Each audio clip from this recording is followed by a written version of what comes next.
Welcome, listeners. In episode 21 of Future Secured, Jason Murrell and myself are sitting down with Kylie Watson, Head of Security at DXC Technologies across Asia's Pacific, Japan, the Middle East and the Africa regions. With over 30 years of experience in cybersecurity and leadership, Kylie is going to share her insights today on the human side of incident response, the evolution of the behaviour of cyber criminals, and what not to do if you come under a cyber attack. So Kylie's going to draw from her military background and cybersecurity expertise and reveal how to make critical decisions under pressure, how to build resilient teams, and how to navigate the complex, fast-evolving threat landscape. So welcome, Kylie. Thank you for joining us today. Thanks, Tom. That's a lot to cover, but let's try and see how we go. Cool. I was thinking 30 years. 30 years. How old were you when you started? I was 15. I left school at 15. I thought so. Yeah, I thought that would be, yeah. So More than 30 years. I wouldn't have thought you'd chuck 30 years in there. Yeah, I'd just say 20 plus years. That makes me sound like I'm a bit more seasoned and I've been around a bit more. So, a bit more gravitas with 30 years, right? Okay. Well, it works. I don't think you need the 30 years to do that, but it's good to have you on. There's so many good things about Kylie, but we'll start actually with some of the bad stuff first, Tommy.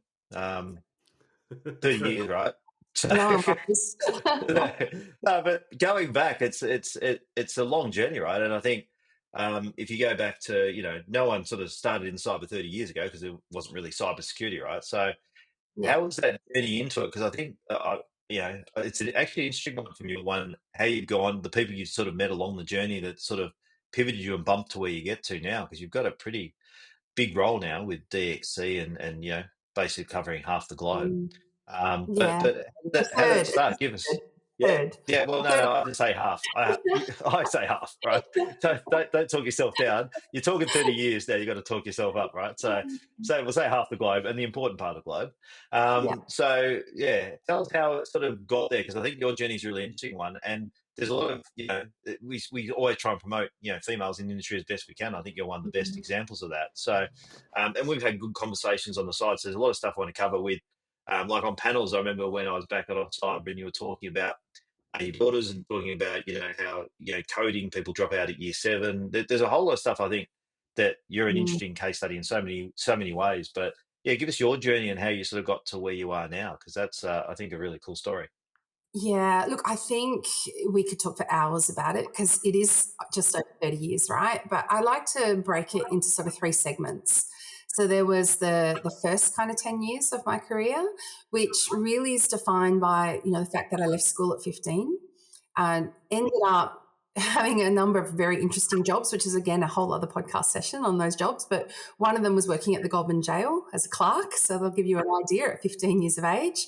Not sure who thought that was a good idea, but got pulled out of that job, a bunch of others, and then realised, Is that how you first met Tom? Was that was what you were? Yeah, absolutely, yeah. He was on the other side of the bars. He was one of the ones on the other side of the glass, yeah.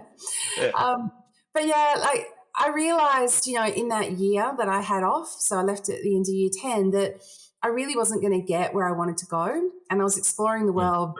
And, the attraction was that everyone was earning money and I wanted to earn money too. And, school really wasn't working for me. And then I realised when I was out in the workforce that I actually had to go back to school to get where I wanted to go. I wanted to lead. I had good ideas. I felt I wanted to share them.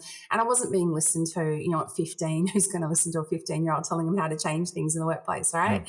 So I realised I needed to go back. So I did a combination of distance education and a bunch of other things. But also when I was 17, in the middle of year 11, I joined the Army Reserve. And that was significant for me. It really gave me structure. It gave me a sense of belonging. I had a lot of dads in there. There wasn't many women back then. So I had a lot of very, very good, supportive, I call dads. And, that really got me thinking about, what could I do in my career? And so we had a number of different schemes around at the time, but there was a Ready Reserve scheme. So you go off and do full-time, they'll pay for your university. And I went, hey, let's do that. So I went and joined the engineers, the Army engineers. I liked Army in particular. And along that journey, that was about the first 10 years of my career, I learnt to build bridges, I learnt to build roads, to do water salinity quality. I think the coolest thing was I learnt to blow things up. So explosives ordnance. That's cool. It was cool. It was very cool. After you build a bridge, blow it up. Yeah, exactly. And you know what? That's a really interesting segue too, because I was doing a number of decoys, and that got me really into just disinformation and propaganda and cyber warfare, and started going, oh, this is really interesting. There's a whole world out there in the information space. So I started doing a lot more on the network side of things, tried to get into signals, didn't get in. They didn't like me. I don't know why, but, couldn't get in. They still don't like you. They still don't like you. Has it changed? They love me. They love me now. So I started doing a bit more on networks and stuff, right, which is, really what part of my job involves now. And that was sort of the first 10 years. I then left the military and went into consulting in engineering, as well as public servant for some of that too. So I was working for the Territory Municipal Services Government, running parks and roads and playgrounds and swimming pools and anything in that civil infrastructure type of space. And, then I went into more of the consulting side of things. So consulting engineering, how do we build a bridge that's going to not go through too many people's homes, that type of thing. Throughout that, so it sounds a little unusual, how do I get to where I am now? Throughout that, again, I was interested in the people side of things. I talked about the decoys before, about, getting involved in disinformation and information warfare, and started going, well, community consultation, how do people use the infrastructure and the buildings and the way we move around? So the basic thing is to think about footpaths, right? We always put footpaths at 90-degree angles, but people cut through them. So started going, well, how can we actually get better at this? How can we structure things better? So we're using good use of government money, but we're actually following the patterns of the people. So I went back and did a sociology master's degree and became a sociologist. So there I was, there I was in engineering as a sociologist. Did quite a bit there, and then it was about global financial crisis time that I decided to leave and go to IT. And people think, well, how did you do that? The project management side of it was obviously something I could do in engineering. The actually able to navigate the defence environment. So there was a project at Defence that people were particularly interested in getting me to come and help with. And then the change management side of things. I really had studied and looked at how people think, how they make decisions, how group dynamics worked.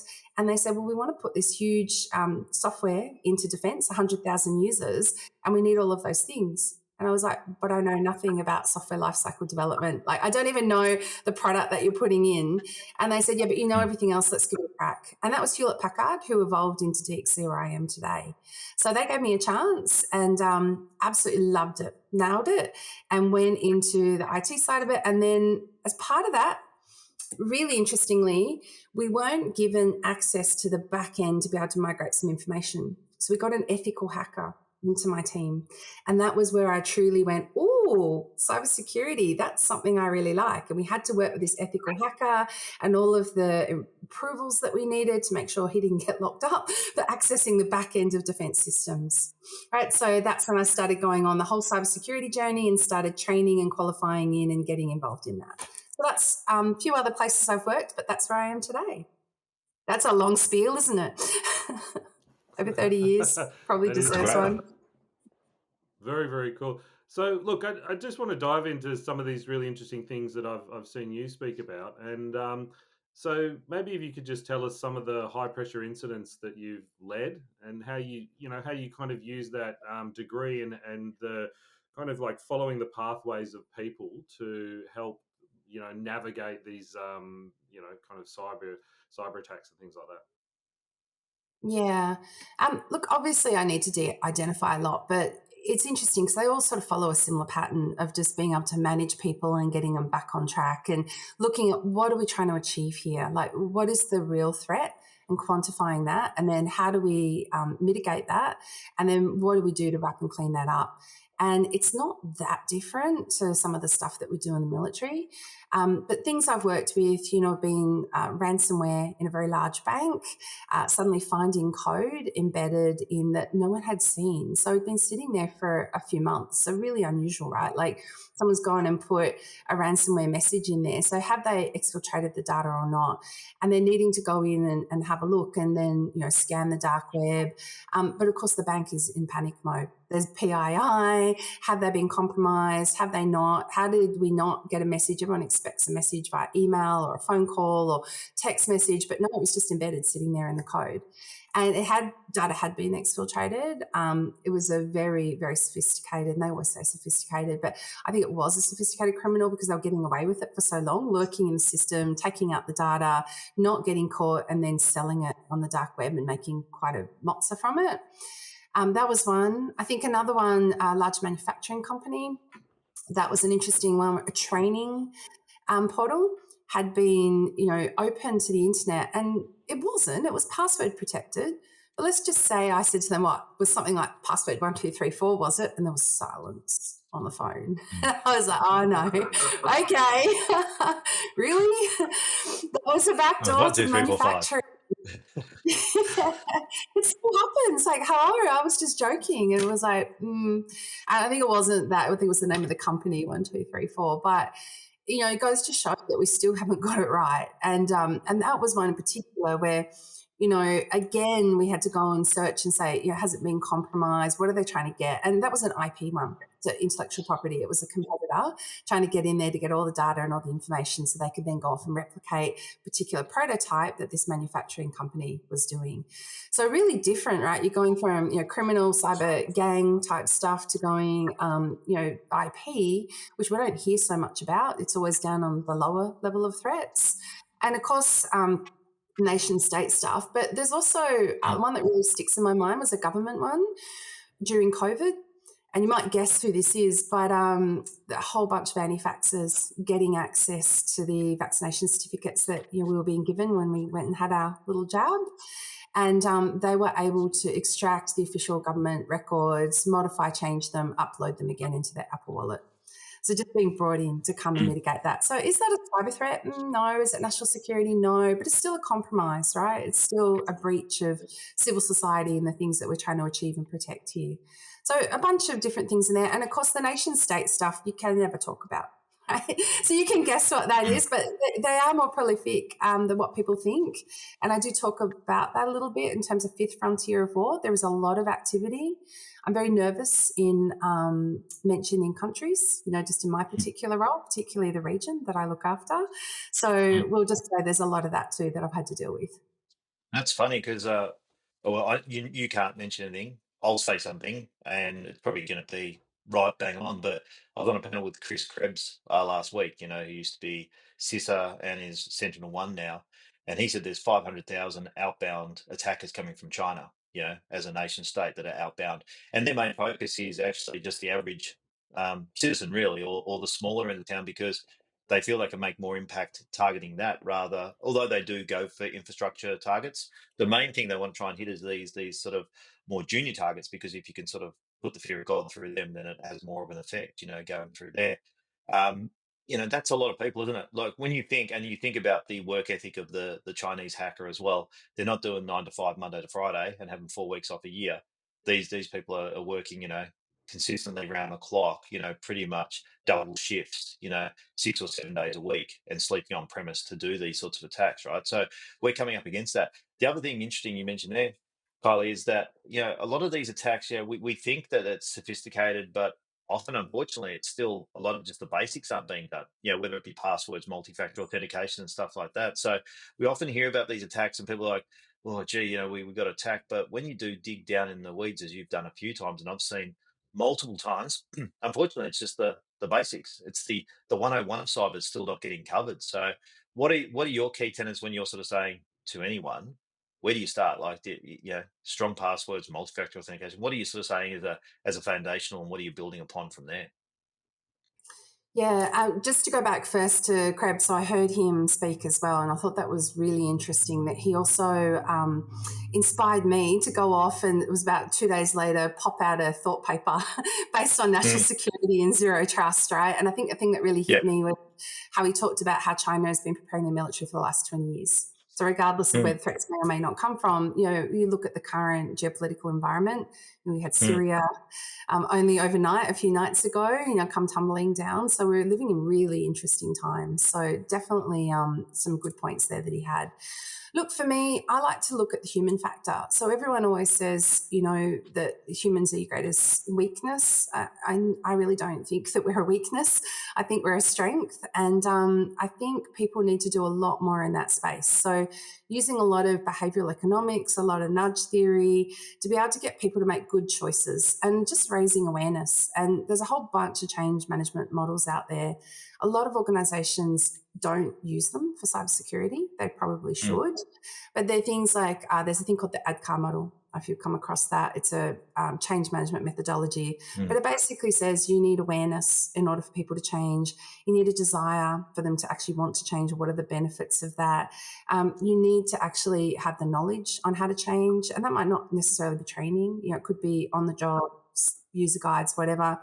You need the ability to change.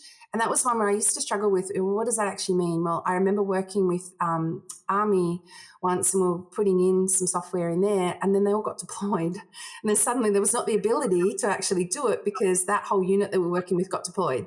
So it's the Wow. the Mm. constraints as well that can happen, or the economic things, political things going on around you.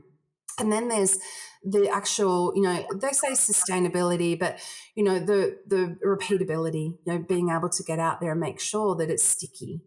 And Mm. so for me in cybersecurity, if we take a model like that and apply it, then we're looking at it from a human factor perspective. So, when we're doing Essential 8, when we're looking at all of our compliance, when we're looking at how to raise awareness, we should be looking at models like that and applying them. And I think we're still fairly immature in that space at the moment. And if we get better Absolutely. at that human side of it, I think we'll just be so much more effective.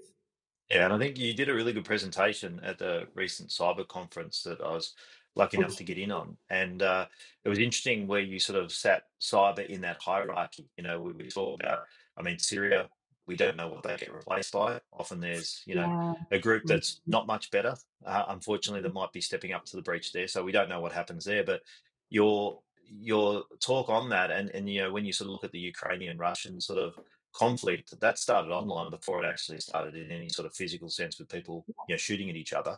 So what do you see the evolution of that, and especially now we sort of add machine learning or AI into there. We've seen what drones are doing now.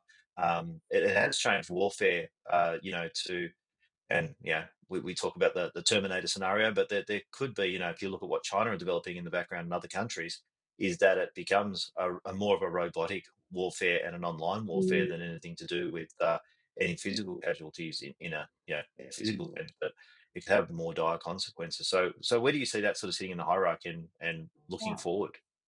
Look, I think it's really scary, right? We really have to wrap our heads around it. The Australian Cyber Threats Report, the 2023-24 one from ACSC, it was calling out the grey zone. It's not done that Mm. before. It's very specifically calling out the grey zone. What is the grey zone? It's that world of espionage. It's that world of disinformation. What it is what we call the fifth frontier of war. So we have land, sea, air, then we had space come along, it's the fourth frontier. And the fifth frontier is very much in that cybersecurity space. So it really is this grey zone area, right? And it is increasing in the current, economic and political turmoil that we've got, across the region. And APJ MEA is also in that region, quite specifically. I think there's, a lot that we can learn from military models. So military says, fifth frontier of war is one where you take out the infrastructure, take out the critical infrastructure, take out the electricity, take out the hospitals, take out everything that's meaningful to a civil society, and then it's easier to move your troops in. Now, it is scary, right? And people try it. You see that. They do try it. Russia has tried it. We've seen other fronts try it. And I think we just need to understand how important critical infrastructure is, and we need to protect it as much as we can. So, in the context of that, I think, the new SOKI Act, then we've had the new bill go through. I think we're getting better at it. I think we're understanding the importance of critical infrastructure. I think we're seeing it. Again, at that, I don't want to keep going back to that Krebs event, it was interesting conversation between some panelists because they were talking about the fact that they've called this out a number of times and they've absolutely been lambasted in the media and by civilians who don't want to hear it. People don't want to hear this stuff. It's scary. So we just want to block it. And there's optimism bias where we think, oh, it's not going to happen to me. It'll happen to the country next to me or to someone else. It won't happen to me. And I think we need to carry that to an extent for the health of our, mental health. We've got lots of stresses around at the moment. Mental health is at an all-time high as being, a serious issue in workplaces and, generally in society. So I think we do need to be careful about the language around that. But I think understanding in cyber that critical infrastructure is so important and we need to protect it is really where we need to focus. Yeah, I agree. I think that's, yeah, we have buried the heads. I know that Home Affairs have been doing a lot more exercises, with critical infrastructure, Mm. and based on that SOCIAC. But yeah, we can do a lot more because we're so vulnerable with how far spread we are. If you compare us to just say European countries, which are having similar population but in a lot smaller area, and where your infrastructure sits is Yeah. a lot more close together and a lot easier in some ways to protect. But we are so spread Wow. and so open in so many ways. Yeah, our water Mm. systems, especially gas pipelines, how long they run, electricity, etc. Yeah, we're pretty much a sitting duck in a lot of areas around Australia. So yeah, that's key. And It's yeah, a thanks for vulnerability. sharing that because yeah, that's something that I think a lot of people don't think of, right? So Mm. and that's what I really found from your talk. I think there was a lot of stuff that seemed to be floating through the room and sort of I think missing a lot of people, but I was sort of sitting there going, shit, it's just why are more people not But sort how of much talking do you about want to this? So scare people, right? Like yeah, we don't want to be in the business of scaring people, but you're no, right. no, And but I you got to make people aware, right? The thing Mhm. is that Mhm. you can't bury your head, Absolutely. and we have got a "she'll be right" attitude in Australia, which is beneficial in some ways, but not always. And in particular, when it comes to we're such a key asset in this part of the world, Yeah. and I think we underplay that, especially in this Asia Pacific region. And we're being looked to. You see Nauru getting signing a pact with Australia yesterday, and we're trying to secure as much as we can through the region and in conjunction with places like the US and the UK. I mean, if we Yeah. look at the Five Eyes stuff, but it just seems to be so blasé and so well, it just doesn't matter. We're not a big target. No one really worries about us. But you see all this agitation around the world. We've really got to be on our toes. Mhm. And that's why Tom and I were keen to have you on because I think this is something we really need to speak about and sort of put out in market and not from scaremongering, but just basically wake up and here's what you do. So wake up to it and here's how we sort of counter that or look to put things in place. So I wanted to kind of steer us now into look, one of the things I've seen you speak about before is biases. All of the human biases that we have. It's something that in PR and marketing, it's definitely leveraged. It's schemas and how we see the world, but cyber criminals are leveraging them. And also, when people end up, in a crisis situation with a cyber incident, those biases can actually be their downfall. Yeah. All the assumptions that you make and things like that. So, just to start with, how have you seen cyber criminals evolving to use those biases? And when you're kind of running an incident with people, how do you manage them as they kind of come out? People assuming things, making judgments, wanting to delete servers immediately rather than Yeah. doing a forensic analysis. So how do you deal with all of that in a high pressure environment? Yeah.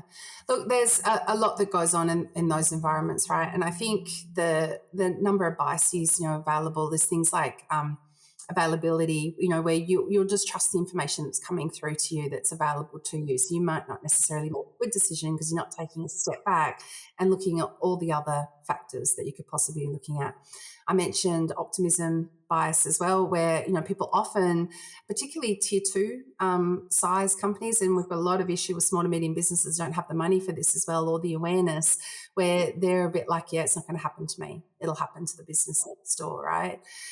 In terms of cyber criminals leveraging it, they leverage it through the social engineering. They use every kind of bias possible, and you think about the fact that they target new starters as much as possible. Now, that's one of the biggest threats that we have when a new starter comes on board and then asked by executive to access something. So they're always out there scanning and looking, and they're probably more aware of these things than we are. And I think it's really important for us to just, get across what are the decisions we're making. And I suppose that comes to, and just segue a bit here to decision-making models, Tom, which, you would have heard me cover as well, because in the middle of all of this, bias occurring, we've got undue pressure, people are panicking a little bit. If we take some military style models, because you think about in the military, when you're under pressure, you've got threats everywhere, physical threats. You could lose your life. You might have lost some people along the way. You might not know your exit routes. You're just significantly under pressure. You've got to make good decisions. Right? There's significant pressure there. You have to make good decisions. So how do you make good decisions? Is it panicking? No, right? Is it just trying to get as much information as possible before you make a decision?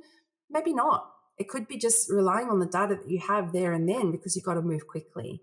And so there's a model I particularly like, probably because it came around when I was first in the military in the 90s, which is the VUCA. And it's really simple. And that's why I like it, because I think people don't tend to remember more than sort of 3 to 5 concepts, and then it's out the window, right? So VUCA is only 4. And it's really that let's accept that the world or the environment is volatile. Let's accept that there's uncertainty. Let's accept that there's chaos. And then let's accept that it's ambiguous, although I also like to say asymmetrical, right? Because things can come at you from almost any angle. And if we accept that, then we're not so shocked when something happens. We're a bit more, okay, I accept that this is the environment I'm working in. So what do I need to do? And so what you would have done would have been training, you would have done simulations, you would have done exercises where you've accepted this as the norm. So if this is now the norm and not sudden and not something that springs into your life that you weren't expecting, then you can manage it better.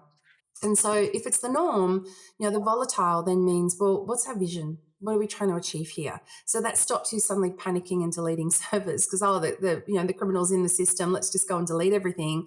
Well, then you can't do your forensics. You don't know whether they skipped off somewhere else in your system. You don't know where they are, and you don't know how much damage they did because you've just got rid of all the evidence.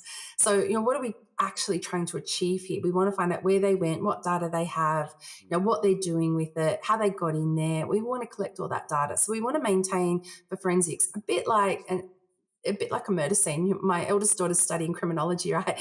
And she says to me, it's just like a murder scene, right? You can't taint the evidence. You have to walk in, you look around, the knife might be on the floor, the body's there. You can't step in, you can only have so many people accessing it. You can't step in the blood and then, move it all over the room. And it sounds really gruesome, but I really liked her analogy when she was trying to understand forensics and cybersecurity. And it's really very similar, right? Then I think there's the uncertainty. So we have to flip that, and that's getting an understanding and making sure that, again, that we're not panicking and going off and making lots of decisions, but we're understanding the data that we have. And we don't necessarily, I know in AI, we need more and more data to get a better and more accurate model, but humans aren't at that level of processing as AI. So we can just get the data that we have in the time that we have to make a good decision. I think clarity. So a lot of planning. So in the chaos, you need clarity. So let's arm the planners to be able to, we've got a plan. Let's have the Pareto principle, 80-20. Can we have 20% customization of the plan? Can people change things on the fly? Yes, within a certain sort of level of percentage or influence, right? So give them the ability to do that and to know how to do that. And I think just agile, right? Just the asymmetrical, everything's coming in at us. Where can we move? Giving people the space to be able to make decisions, not saying, oh, you have this rule book, you have to follow this rule book and, dot point, that doesn't work. And it's the same with all the complex military decision-making models. There's huge ones out there. VUCA is more like a philosophy or a concept. They have protocols, rule books, military decision-making models with lots and lots and lots of different decision points, but there's flexibility built into all of them and the ability to rotate through to, ascertain, to get the data, to then go, and I like to use the concept of be politely paranoid, or, you can be skeptical. Is this really feel right? And I think I've spoken to quite a few people in management schools and universities, and they've gone, Kylie, you can't you just can't Yeah. gut feel. Like you have to have, a process or something. There's no such thing as gut feel. And I have great intense conversations with them about that, because there really is gut feel embedded in all of this. It doesn't feel quite right. Data doesn't quite match up. I can't put my finger on it. You need to trust that, because most of the time you're right when you trust that, right? So that's just some examples of where you could take it. And I think the last one is wargaming, right? We do wargaming in cybersecurity. That's what we do. Where do you think we got that from? Right? We got that from the military. That's what they do. They have to prepare, evolve tactics under pressure. They have to get people seasoned to know what they need to do. So we just need to do more of it. You've raised a lot of good points there, because I think you had, your daughter with regard to criminology. I think one of the best, definitely the best intern we ever had when we were at CyberAware was Rachel, who was studying criminology, went into cyber, and she was absolute gun. Um, you've also mentioned about, and I think we can cover off here also, females in cybersecurity. That we see varying sort of figures of, less than 20% in the market. How do we attract more in there? And I think that sort of speaks to your involvement with ACN as well. So we can sort of cover that. This could be a multi sort of part question. And also, Michelle McGuinness, national coordinator. It's good to see people with that background sitting in those sorts of positions, because as you say, cyber is something which basically is a war game in many facets. So probably in probably three layers there. Women in cybersecurity. How do we get more in there? We've seen that there are quality ones like yourself and others in there. So how do we expand that model through the schooling system to get them through? And to the end, as I said, multi, you can answer as you wish, but with regard to the ACN and your involvement there, what do you see? How you add value there, and where you see the future for that as well. Yeah, look, I'm really passionate about getting more women into cybersecurity. I know in COVID, it became even clearer to me when I kept looking at all these faces on the screen. It was just men, just lots and lots of men, which is fine. I love men. But, at the end of the day, I'd like to be able to have a few more people in there that might think like me a bit more, or, look like me, or, those whole concepts of bias there, just to help address, different ways of thinking.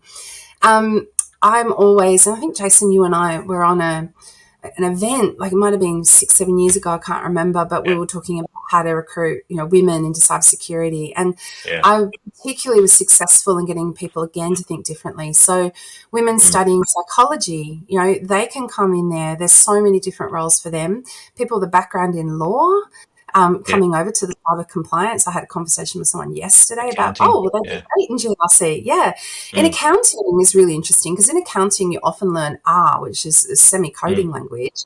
If you learn R, you can do SQL. If you can do SQL, you can do Python. So you can actually get technical people from accounting into cybersecurity quite easily. And then I've got a more recent one where we've just put on a grad with a marketing background, because we have a sales team. Right, in cybersecurity, we have people that go out and help our customers work out what the best, particular software might be for them, or app might be for them in their landscape. And also for training, and so I know, like Daisy Wong, like who we had on here before, she's come from a marketing background, and for a cultural awareness part, that's a sales marketing process to sell the vision, the message, and get it through there. It's sort of cutting through. She hasn't got the technical. She's got more technical now. But when she started, the technicality of cyber wasn't the key thing. It was actually that she was able to spread the message and actually use different techniques to get people aware of what to do cybersecurity wise. So I think that cross skilling is key. Yeah, as you said, and I remember on that panel you sort of said that. I think at the time you sort of said it at year 7. There was a big drop-off rate of girls that sort of dropped off coding and other. Yeah, year 9. Year 9. Yeah. Yeah, there was. So both my girls have been studying IT, both doing really well, getting A's. The first girl dropped out because she just was only like 2 or 3 girls in the class, because it's an elective. So she dropped out in the end because she just said, look, she was quite sporty. The people in there weren't like her. That was just her. I'm not relating. I'm not feeling like I belong. And the teacher did everything he could. Matt Purcell, he's an amazing guy. He's gone into the IT industry now. Really worked hard to keep her in, but weren't able to keep her. We then got the next daughter that came along. Again, really good, getting A's. She was doing really cute little characters and stuff in games, so she likes the cutesy. And so she was absolutely smashing it there. And then she said, the frustrating thing, she said, is the boys are all ahead of me because they've been coding since primary school. So it's just not something she'd picked up in primary school, wasn't interested. And she said she's very competitive. She likes to be first. Nothing like me. I likes to be first. Where did you get that from? So she wasn't coming, like she was finding she was way behind in that subject. So she was still doing well, but for her it wasn't well enough.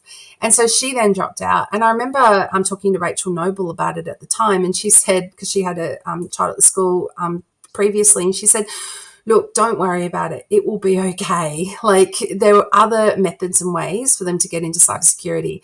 And so I work really hard now to try and grab those ones that, study criminology or study accounting or law and try and convince them to come into cybersecurity too. Because we do have a gap, and I know that I think it was the last report, it was, I think it was CISO Lens that came out a few days ago, and they said that there was 29% women in cybersecurity.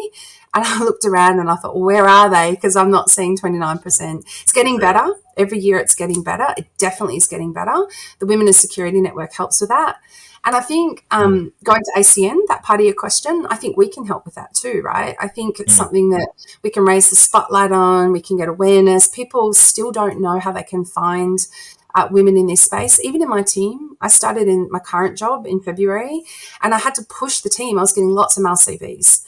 And it's not that they didn't want to do it. It was just unconscious bias that they weren't digging deeper and they weren't thinking laterally. And so I had to say, I'm not approving that until you get a deeper pool. So we still want the right applicant with the right skills to be able to get the job, but we do need to hunt harder and we do need to deepen the pool. And so they've started to do that. I've been able to bring our team up. I won't say the percentages because they're not where I want them to be yet, but we've been able to grow the female representation by about 3 to 4%. But even then, I had an all hands call and I have just under 1,000 people in my team. And someone in the chat, when we just presented all the things we were doing for women in security, someone in the chat pinged me and said, well, what about the men? I thought, I absolutely want to be there for the men too, but it's not about that. They're not understanding the reason why we're doing this. So I've still got to get the sector. I was going to say the state of the sector report that we'll do next year. So when it was the last report done, it said 86,000 jobs by 2030, and it wasn't very specific on that. So we do want to get a bit more granular with the detail, or we will, basically to look at where those gaps are. Because if you say 86,000 by 2030, that's not 86,000 pen testers, right? Is that in incident response? Is that in GRC? Where does that actually sit? And then we really want to look at the percentage, because what we're finding from the rudimentary data that we're looking at so far is that there is more females. I think it probably is close to 30 or probably more, but the ones that are in the really technical roles, it's a very low percentage. And the ones where it might be roles where it is awareness training or, those sorts of roles, it's more heavily biased towards females there. So that's something we've got to look at when we look at the data. We've got to look at it fully and say, yes, there could be a high percentage of women in there than what's reported, but if it is in the technical roles, that's quite low. But if it is in some of these other roles where it might be cultural awareness and stuff like that, that is a lot higher. There's not many men doing that. There's more women. So we need to look more precisely, and then we need to build those avatars out to say who's going to be ideal for these roles sort of going forward and where do they come from? Because we're going to need to cross-pollinate, as you say, Kylie, from other industries, because we're not going to fill it just with a straight skills gap of actually saying, well, let's just train them into cyber. We can upskill them into there or cross-skill them into other positions where it won't be that big of a change from what they're already doing. So, that's some of the stuff we will do with ACN, as you know. But, thanks for coming on board, because, and that's our board is, well, 6-3, 6 females, so we are eating our own cake, so to speak, and got a good spread of skill on the board, with that as well. One of the things, my TV career that came up a lot around, a lack of diversity, a lack of gender balance, people living with disabilities. So you can't be what you can't see. And so I think it's fantastic, like with the ACN board. It's really, really important to set that new standard in order to give people that opportunity to go, okay, well, there's something I can see myself being in order to create that kind of cultural shift that we need. So look, we are kind of running out of time, and one of the things that I really wanted to get out of you, Kylie, is some help and some tips for all of the small to medium enterprises out there in Australia, the kind of people that can't afford to have a retainer with your company and to get that help, if something does go wrong, and let's just say, ransomware, you've now got 72 hours to notify the government if you paid a ransom. if you've got over a $3 million turnover. And I've heard you talk also about the chaos on the bridge, as you describe it, when you get kind of people in there to try and manage an incident. So let's say you are a small to medium enterprise in Australia. A little bit about preparation and a little bit about what are some key tips when things go wrong. Who can you reach out to? Where should you set your mind in order to be able to kind of put yourself in a position to hopefully have the best possible outcome? Yeah, look, I think one of the things that really frustrates me is still at the awareness stage. I had a local accountant ask me to send my driver's license, via email unencrypted to them, and then couldn't work out why I was jumping up and down and saying, well, I won't do that. I'll need to encrypt it. I'll zip file it, but you shouldn't be asking people to send this. And they just didn't get it. And then what was good, though, was curiosity. So the owner then rang me up knowing that I work in cyber, right? So I wasn't just some random person, creating problems. He kind of knew, oh, Kylie might have something here. So he rang me up and we had a chat. He went, I just didn't even think about business email compromise. It's not on my radar. So the first thing we have to do is get them to have the awareness. And then when they've had the awareness, get that across to, all the staff and the people in their organizations and their third-party suppliers as well. Then when I think there's an issue, and they have a compromise or they see something, the first thing is just don't panic. Like, just don't panic. They probably won't have playbooks. There are things like that available, so they probably should have gone down if they've got the awareness step already covered and downloaded a whole bunch of information that's available, on the web about what you can do through the government portals. There's lots and lots of different playbooks for different scenarios, but they may not have done that. So the first thing is just not to panic, and then I think they just need to reach out. So usually they'll have an IT provider or someone that helps them from that perspective of being a small business that comes in and updates their laptops or helps with applications or issues. I got a friend that's just left cybersecurity, retired, and now does that for a living. I think it's just go and call his business. He comes around to your house and fixes your laptop or whatever. They tend to have those in the small to medium businesses as well, or access to that. So just give them a call, and then of course they probably don't know to ring and report it. Right, to ring and say the cyber safety hotline and to ring that, but to actually get the number, and I have to say I don't remember the number, but to get the number and write it down. Yeah, cyber one or something, I think it is. Yes. See, whatever the whatever. Yeah, we don't know it. How do we tell them? We need to memorize. But cyber.gov.au. This is something that I said again on the panel with Chris Krebs the other week. We had the head of AFP on there, right? Yeah. And it's the logic is you go straight to cyber.gov.au or go through the number, which Tom will probably add in the notes here, I'm pretty sure. But the fact is that then it gets disseminated from ASD, right? So they're getting, as of that last threat report, a call every 6 minutes. It takes probably someone 6 minutes to fill in the form. I saw Dan Tripovich speak recently from ASD on how that sort of hierarchy goes, but a lot of people don't know, so they'll end up ringing their local police station and then you go up to AFP and then go there, right? Well, you need to go the other way around. You need to go straight to ASD and then get it filtered through from there, because in the time it takes you to speak to a local police officer who usually, quite often, unfortunately, doesn't know what the hierarchy is or how to deal with whatever's happened, and they can be waiting a day or two sometimes because something's wrong, I better call the police. It's a crime. Where it's better going, directly the other way. So I think that's part of it too. And just to Kylie's point too, the SMB 1001, the whole reason, we sort of built that is a health check for small business. At $95, you basically can at least get the basics in place, and then you can sort of build from there, right? So I think, these are something we're really passionate about, from ACN with the stuff we do at Murph and everything that we're doing collectively, is to try and clean that process up and get that awareness out there and get out of this cyber bubble where we're talking amongst ourselves and go out past that next wave and into the people who actually need to hear this, because there's no use us hearing the same information within our own circles. We really need to get this information out past the breaks, right? And that's something the National Coordinator and others are trying to do, is to really get that information out into the hands of the right people, because small business, 98.3% is 20 people or less in this country. That's a lot of small businesses, right? That if they get hit, and often those reports, it's underreported. There's probably only 1 or 2 in 5 people that are reporting the actual crimes that are happening.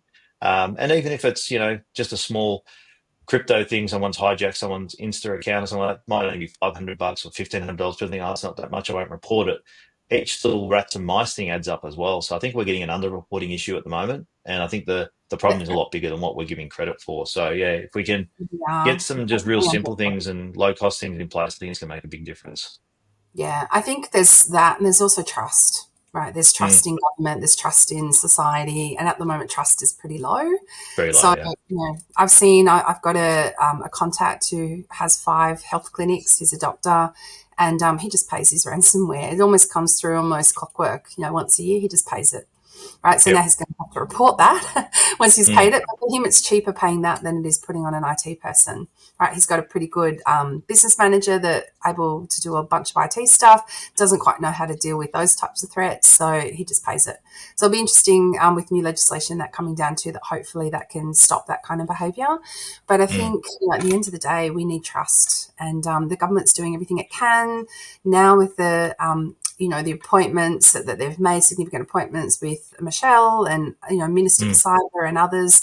It's only been a short period of time that they've really been in when you look at it, and we're getting lots and lots of improvements. So hopefully through that and what we're doing at the Cyber Network, we can get the information out of the bubble, like you said, and get everyone aligned and understanding what they need to do. I reckon now if you went to a small business and said, what would you do? They wouldn't know. They just wouldn't know. They'd fumble around. So the first thing we should probably do is go, right, 1, 2, 3, this is your process. Like a bit like your slip, slap and slap, Jason, that you talk about in other things. But, this is what you do. 1, 2, 3, these are your steps. But I don't think that's clear yet. No, it's not. And it's not we're not speaking to the right people. So, but that's work in progress, and that's our 2025 job, right? Yep. Absolutely is. Lots to do. And a big challenge with a federal government election there too. So, look, I just want to say thank you so much for joining us, Kylie. Look, there were several things I loved. Following the patterns of people, your analogy around, how we build the sidewalks and the paths rather than just going, here's where we want people to go, thinking about what they're actually doing. The fifth frontier of war is that cybersecurity war. And just lastly, don't panic. I mean, it immediately made my brain jump back, and maybe I'm showing my age, to The Hitchhiker's Guide to the Galaxy, the cover of that book, Don't Panic. It's a great place to start, though, in any crisis. And VUCA. And VUCA. The world is chaotic and crazy, right? And cyber.gov.au for everything else. So thank you so much for joining us. You can find Kylie on LinkedIn. Reach out and say hi and connect with her. Fantastic stories, and it's really great to have you on as a guest. So have a wonderful end to the year, and thank you for joining us, Kylie. Thanks, Tom. Thanks, Jason. Great conversation. Catch you later.